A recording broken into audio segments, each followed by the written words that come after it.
first half of today really is talking about these weak interactions that we find in biology, either between oppositely charged groups, or we've already talked a little bit about hydrogen bonds in the context of water interacting with water. It doesn't have to be between water molecules, right? It can be between any two molecules that have dipoles. And van der Waals interactions we'll talk about today. And note there's really kind of two variations. You can have a molecule like water that has a permanent dipole next to a carbon atom that really has no dipole. And that would be that the dipole here would induce a dipole on the atom next to it. So there's this weak interaction. And then even two carbons next to each other have an induced. At some random point, the electrons will be more on one side of the carbon atom than the other. So it'll have a dipole, and that induces its neighbor to have the same direction dipole. That's the weakest. Induced, and that's sometimes known as London dispersion forces, but that's not true. Just so you know, van der Waals in general are the weakest ones we're looking at. The weakest of the weak are these induced dipoles. I'll go into that for a little bit. And then hydrophobic interaction is sort of a category of its own that we'll talk about today. The first three all involve charges or partial charges in the dipoles, and therefore they're all considered electrostatic. All right, so starting with number one, we talked a little bit about ions in water. And I kind of left you with the thought that not all ions are alike. Not all negatively charged anions are alike, right? And I mentioned this thing that's not in your book, the Hofmeister series. It said, well, there's this, and there's more anions that could be in the series, but this is the main groups that I always see in the literature. But there's these anions, and some of them given on the left side of this series are very favorable to biological structure, including proteins, whereas the ones on the far right are unfavorable for structure. And it seems to be related to their charge density and how well they bind to it, how strongly they bind to water. For this class, if you just remember these two on the far left, phosphate and sulfate are good. Maybe you might remember perchlorate thiocyanate are bad. We have other things that denature proteins that I'll talk about later on. Okay, can you remember those two are good? The question is, why are they good? And that's where the more theoretical people are all fighting about it. No one's really nailed it down. I think it is because when they bind water strongly, they bind it in such a way that they lower the free energy. So it's an indirect effect. Everything that happens in the water, it depends on the average of all the energy of the water. These guys, they might only, depends on their concentration, they might only influence a subset of water molecules, but they induce a favorable change in the free energy. Therefore, the average of all the water energy goes down. I believe that's how it works. There's almost no one in the literature that would say that. Okay. So that's still a question. You might just keep it in your head. There's still a question about why are these good? As far as physiological relevance, you should know phosphate's relevant because it is in biological systems. It appears on ATP, right? There's 3 phosphate groups. In signaling cascades, you often have kinases that add a phosphate group to the surface of a protein. How does that work? Well, normal biology class, you just know that happened, but not why does the phosphate matter? Maybe now you can think, oh, it's added to the surface of a protein and it's changing the hydration on that surface. Maybe that's why the structure of the protein it's tweaked a little bit to adapt to the change in the solvation. And when it changes structure, then it has a new function. That's why it goes on, becomes active or inactive. Right? It might be related to the water, phosphorylation. That topic will come up later in this semester too, if you've never heard of post-translation modification. And I'm guessing at least the biology students they may not talk about how it works, but it does happen. When I said acetate's relevant, why? Because it just represents a model carboxylate group. And there's carboxylate groups on the surface of proteins. Namely the 2 amino acids, glutamate and aspartate. Glutamic acid, remove the proton, called glutamate. Aspartic acid, when we remove the proton,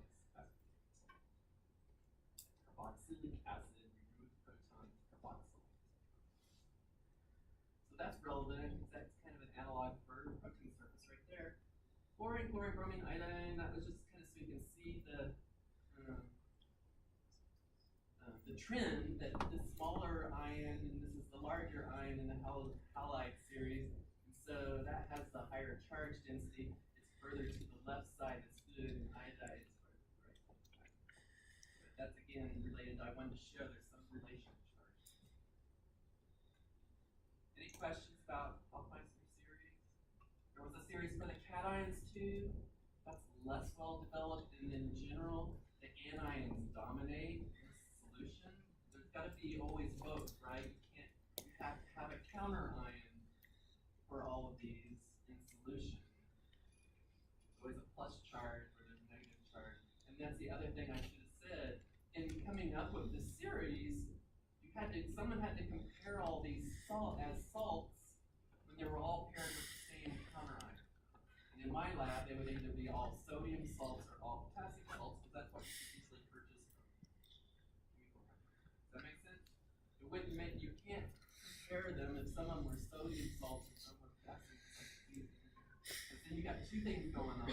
Anions changing into anions, and they both influence water differently.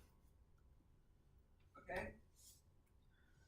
Having said that, that leads us into the next figure, which is about the fact that you can't just look at one, you got to look at the pair, the anion and the counter ion, or however it's said.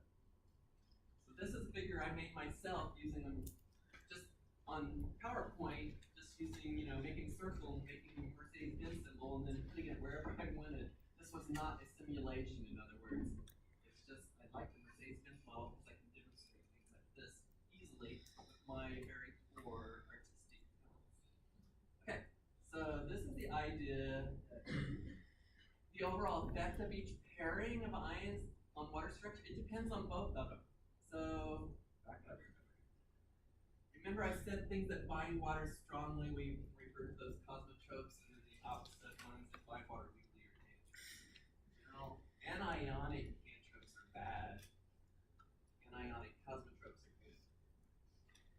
So I'm just showing these generic possibilities. What if you have both the cosmotropic cation and the cosmotropic anion plus charge in the middle of the sphere, negative charge? Those are the two ions. Well, they're cosmotropes, they both bind water strongly, right? So my water, the bulk that's unaffected by the ions is blue, but the water next to it that's affected by the ion itself, I just poured it red just to show it's a different energy. And it's true in general, the density of a water will be higher next to an ion. There's experimental data to suggest that's true. I'm exaggerating it for showing it to you guys, but you get the idea. When these two ions are part in solution, they both have a lot of water bound to them. So I'm just saying they're cosmotropes that have high charges. But given time going down this panel, there will be some random motions. Eventually they will come close to each other, and when that happens, if they're both strong charge densities, maybe that's what wins out. They'd rather be touching each other than touching the water. And so you have plus negative charge that are that close, and they kind of cancel each other out, right? It's like neutralizing the charge. And therefore, there's much fewer water molecules that are affected by them if it's like a neutral instead of two cosmotropes, right? Does that make sense? And then the other thing that this is trying to demonstrate, maybe this is another way of saying if you have a cosmotropic cation and a cosmotropic anion in water, they tend to have really low solubility because they'll eventually find each other and precipitate out. There's enough of it. Questions about that? Still thinking? Okay. Does that make sense? Kind of, sort of? They both like water, but their charge densities are so high that if they find each other, that interaction is going to dominate. But they might actually precipitate out of water altogether. Question? You have two cosmotropes of the same charge, like positive water. They were assuming they repelled no matter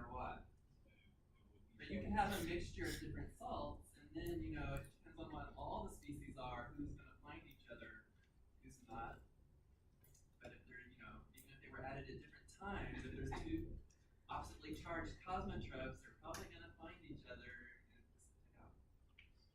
This, you might have seen this in a biology lab or something. It's like, oh, this is where it would happen to me. Maybe I was doing a protein gel, bromide gel or something, and my samples had calcium in them. But you know that we denature the proteins with SDS. Guess what? Calcium and SDS. SDS has a sulfate group on it. And calcium precipitates the SDS problem. Right? Because it's two cosmotropes that come together, two charges of high charge, two ions of high charge density, and it can screw up your gel or you get really weird and it runs through the electrolysis.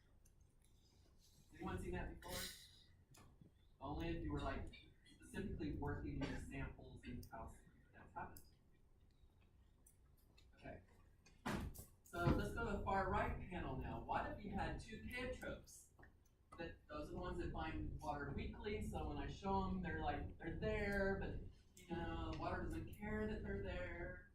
But guess what? Given time, they will eventually find each other. And because water prefers to bind to other water than to them, in this case as well. I mean, here it's about the water touching water. Over here is the ions want to touch each other more than they want to touch water.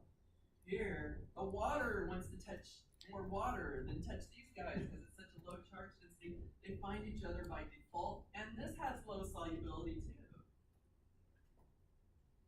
Right? Because the water is ignoring them. Even though they have a charge, doesn't mean it's going to bind right to their chaotropes. Water doesn't bind very strong. Right?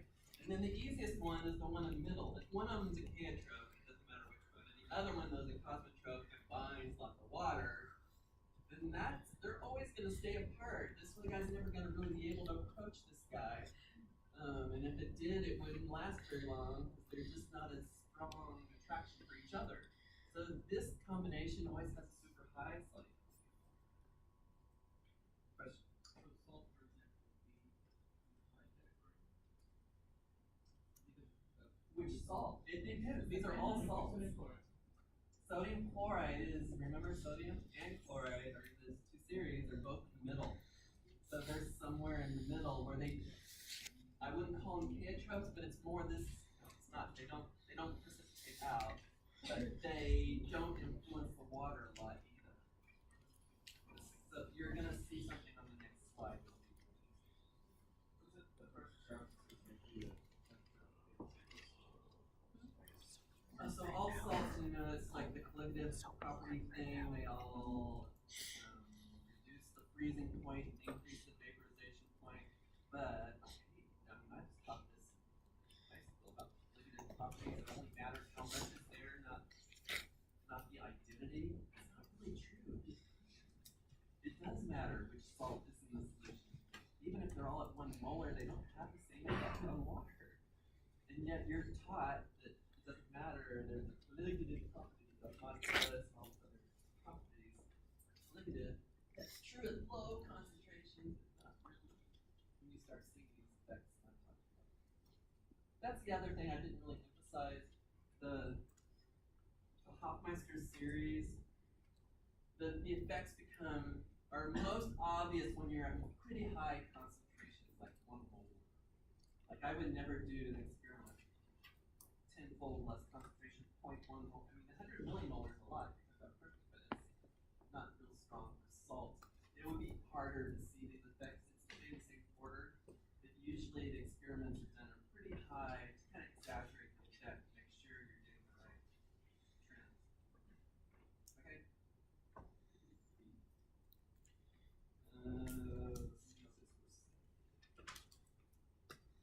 So salts in general, almost any salt doesn't have an infinite solubility in water, even though you may have been taught that. You know, solubility of sodium chloride is infinite in water, but you know it has very low solubility in organic solvents. That's true, but it's not really infinite. It's just high. Okay, and to the physical chemist, it's high. It's over a molar. But this next table I took from a real journal article, one that I read. I've actually met this author. bitter old man. So this table came from this paper in Biophysical Journal several years ago, 1997. But I love it because what is its solubility? The group 1 halide, fluoride, halide salt. So group 1 cations and the halide anions across the top. So the way to read that is this square here represents lithium fluoride salt, and its maximum solubility, say at room temperature, in units of molarity, is only 8.1 molar. But as you move to the right, see how the numbers, these two are pretty high. I'm not sure why this is. But in general, it jumps way up when you pair lithium with fluoride. That's approaching infinite solubility, I suppose. But lithium, the fluoride, these are both smaller ions, higher charge density. I call that a cosmotrope. It has the most solubility, like I showed you on the previous slide. And if I looked at the more pleiotropic iodide, larger ion, lower charge density, cesium, lower charge density, those pleiotrope would be this box. That's the lowest number. Either if you're looking at all the cesium salts or if you're looking at all the iodide, that's the lowest number. Pleiotrope. But if you didn't believe the previous slide now, here's the real numbers. The most amazing number on here is this one, I think, because this is potassium chloride. Potassium is kind of in the middle here, and chloride's in the middle there. And it has the lower solubility. If you went and compared potassium chloride, it goes up. If you go to bromide, it goes up. The lowest solubility are the two ions of closest, most similar charge density. And that's sort of the bottom line. The more distant in charge density between the two that you pick, all right, then it's more soluble. When they're really close in charge density, they're less soluble in water, right? These two caotropes are closer to each other in charge density, it's low. Two cosmotropes are close to each other in charge density, it's high. These two are in the middle somewhere, and so it's low solubility here. It's also low solubility. Right? And those are real, physical numbers. Any questions about that? So it matters. Not all salts are like, not all ions are like. But in a real experiment, you got to consider both cation and anion, not just one or the other.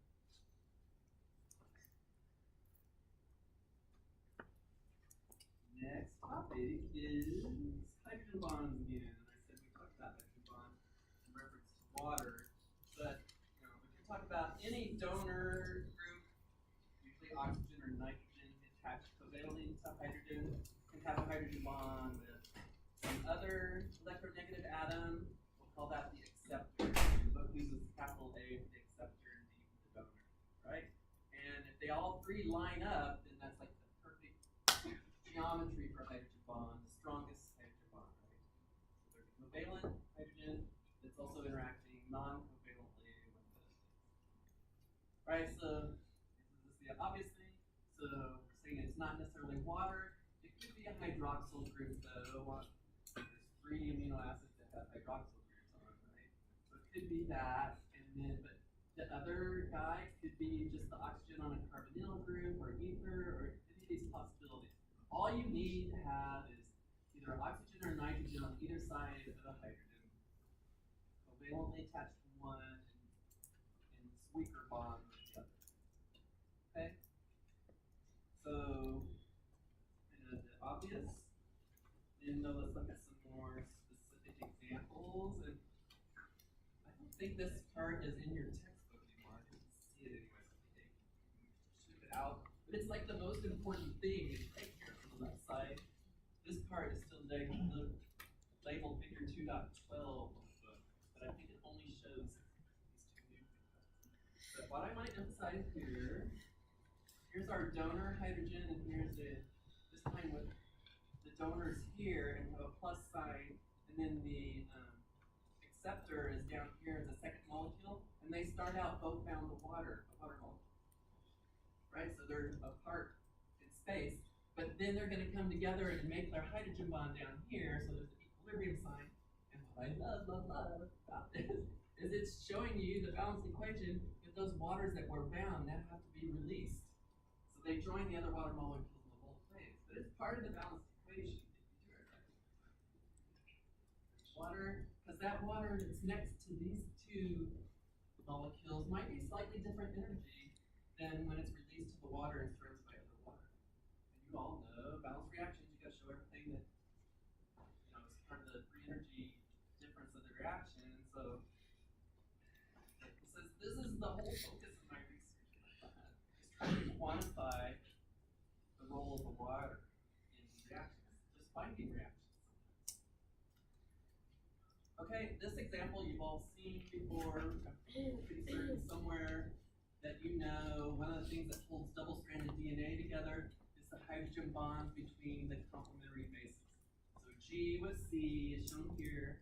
It has 3 hydrogen bonds, and in general, it stabilizes the duplex, let's call it. It stabilizes the duplex more than an A and T base because A and T only have 2 hydrogen bonds. So hydrogen bonds are obviously very important for DNA structure. Oh, sorry, I forgot to do that. So the better, because when you first glance at this, you may not even catch it at all. So here's the donor, here's the acceptor, and then they come together, the water. Dr. Egger says that's really important, even though all of the history textbooks screwed up. All right, here's another. Jumped all the way to chapter 19 because we're not going to go there later this semester. I got to show a little bit of DNA structures, so today's it. Right? And again, though, I think these biology majors have all seen this before. Here's 1, 2, 3, 4 bases in a row. The ribose phosphate backbone that connects them all, and the bases are pointing towards the bases on the other strand on the right. There's a G and a C, and there's an A and T showing in yellow in 2 hydrogen bonds. Alright, so what I said on the previous slide. What if the 2 strands are pulled apart? Now think about the solvent. The water might be making hydrogen bonds where these guys are base pairing, right? So when they come together, there's definitely water release, right? So water or desolvation of the single strands should have consequences for how tightly the double strands form. I actually have experiments where we're trying to quantify DNA hybridization. So it's really small oligos, but I have two means of doing that. The current master's project I have. So I'm excited about that. So yeah, so there could have been water between here, but when you pull them apart, I mean it's even I won't say worse than that, it's even more important than just interacting where these hydrogen bonds are. Because let's look at more of a three-dimensional structure of the double helix. In this spear and stick, ball and stick representation, you can see the pairs through the middle here that are making the hydrogen bonds. Okay, the hydrogen bond itself is not shown, there's just a gap in space. You can imagine that. The fact that it's kind of twisting a little around. But the base pairs are pretty much they're planar with each other and they're kind of stacked, right? So in addition to hydrogen bonds, the nitrogenous bases are aromatic. There's also what we call pi stacking, right? So there's some favorable interaction factors stacked on each other. So that adds to the stability as well. But the third one, besides hydrogen bonds and stacking, is the desolvation effect. Bringing them together, and I'm going to say it's more important, even though I've seen some textbooks mention it, and they kind of wave their hands, so it doesn't really matter, because the bulk water is, they don't get it. The water, the few subset of water molecules that were there do experience a measurable change in free energy. I like the space filling model on the right. Why? Because now think about in the duplex, where can water touch the DNA? It can only really touch it through, this would be the major groove and the minor groove of the helix. So the water is really only touching the edges of the bases, and then the ribose phosphate is going around the outside of it. You can barely tell, but there's purple atoms for the phosphate groups. That's around the outside. That's in contact with water, whether it's single-stranded or double-stranded. But the water in the double strand can only touch the edges of these bases. So when you pull them apart, there's water on all three sides of those. There's a lot more water touching DNA when it's pulled apart. Does that make sense to everyone? And it would be hard to see if I didn't show you that there's no real space between here, right? This is all filled in. Fill that here. The only way water can approach it is these grooves outside. Any questions?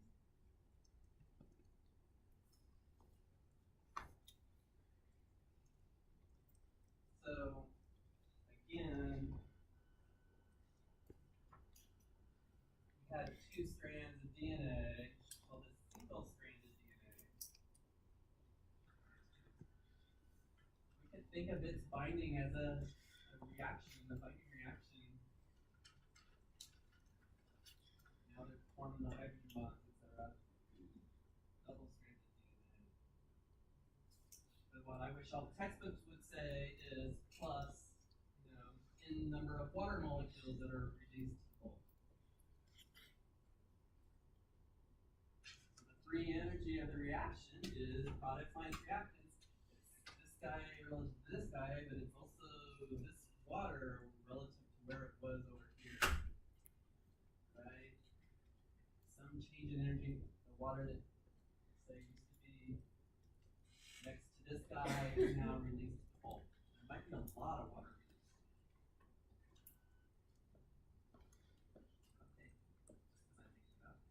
What if I added one of those Hofmeister salts to the water? Would it influence this equilibrium? Oh, it's a pledge. Most of you are saying yes. Because, what do you do? Say I added phosphate salt to the water. It's going to influence some, not all the bulk water, but some fraction of water. And I'm going to say it's going to lower the free energy. So it makes it more favorable if you're lowering the free energy of one of the products. All the water in the bulk are in equilibrium between all the surfaces and everywhere. The water is everywhere, it's very dynamic. So it's going to feel that change when you add phosphate or sulfate, something that reduces the free energy of water. And so if that reduces delta G of this, that's part of the overall reaction. If it's reducing delta G of the overall, it's going to favor the double strand. And change the equilibrium to favor this.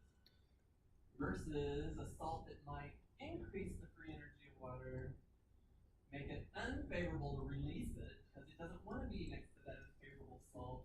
That would favor its same part. It can influence the equilibrium by adding some secondary solute. That solute doesn't have to touch the DNA. All it has to do is touch water because water is part of the balance.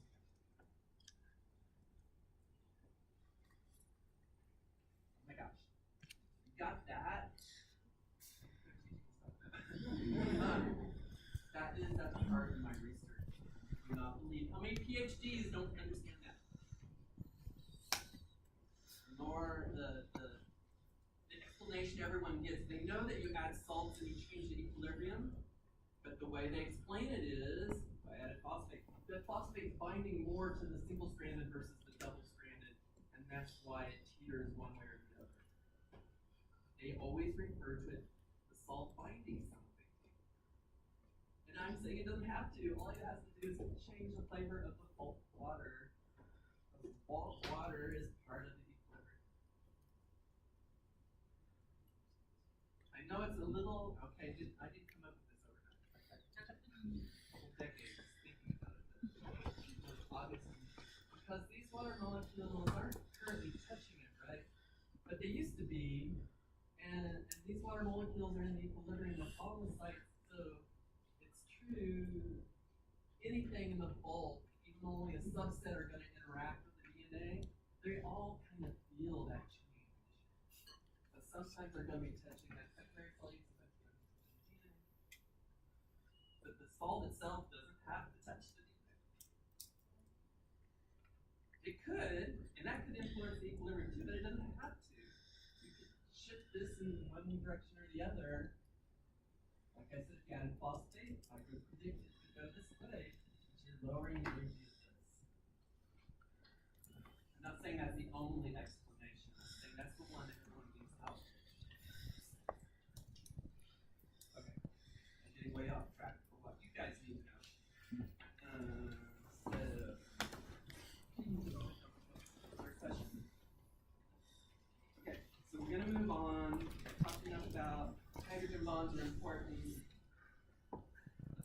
water sloughed off and any two surfaces come together, that's also and that's sloughing off the water, release, that's called desolvation.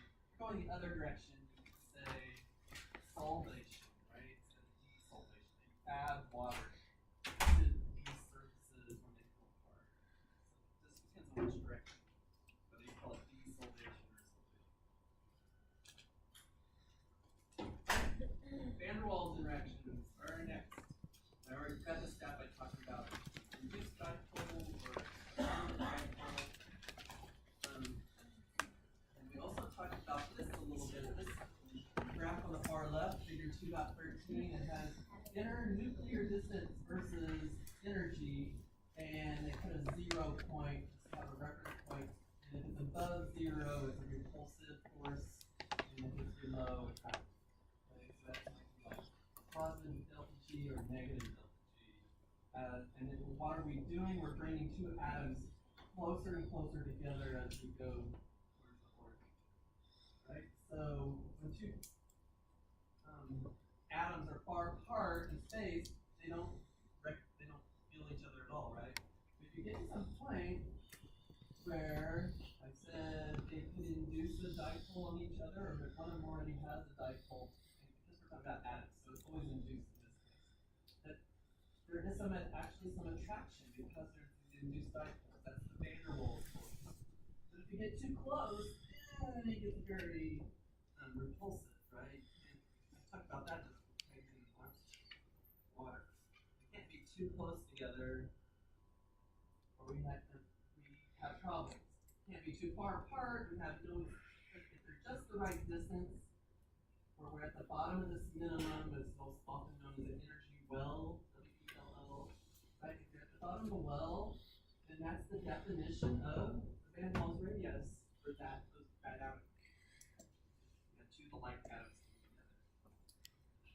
Right? So your book just gives some of those distances, which I mentioned when I said hydrogen bond has a little bit of a covalent character because if you add the Van der Waals radii using these numbers, it'd be 0.26.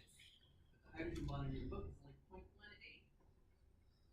So it's closer than the Van der Waals radii would predict. Okay? Gives you an idea of how we measure the Van der Waals radius. Okay. More about Van der Waals. So this figure comes from 2.14 in your textbook. It has sort of a general way of thinking about the energies of all of these, how they compare to each other. So charge-charge interactions between opposite charges in this vicinity of 40 to 200 kilojoules per mole versus a hydrogen bond much lower, 25 to 30 kilojoules per mole, versus these Van der Waals forces, and what they're just showing is two carbon atoms. So this is the weakest, and they're showing if this guy happens to have a dipole, shown with this little arrow, then if it's going that direction, and this neighbor, if it's close enough, it's going to have a dipole in the opposite direction. But they can flip-flop and be the other way. But these are the weakest ones, often less than 1 kilojoule. They give a number, a range, 0.4 to 4 kilojoule. See how it's much lower than a hydrogen bond? That's all you know. These are weak. What I hate about this figure is then they put this up here. They say that represents hydrophobic interactions. They're just showing two carbons near each other in space, but how is that different than up here? And this, yeah, it's true there's some Van der Waals binding that contributes to their, but that's not what it's about, right? So, sorry, I didn't say that very clearly. So I'm going to redraw that as CH2 that happens to have some water molecules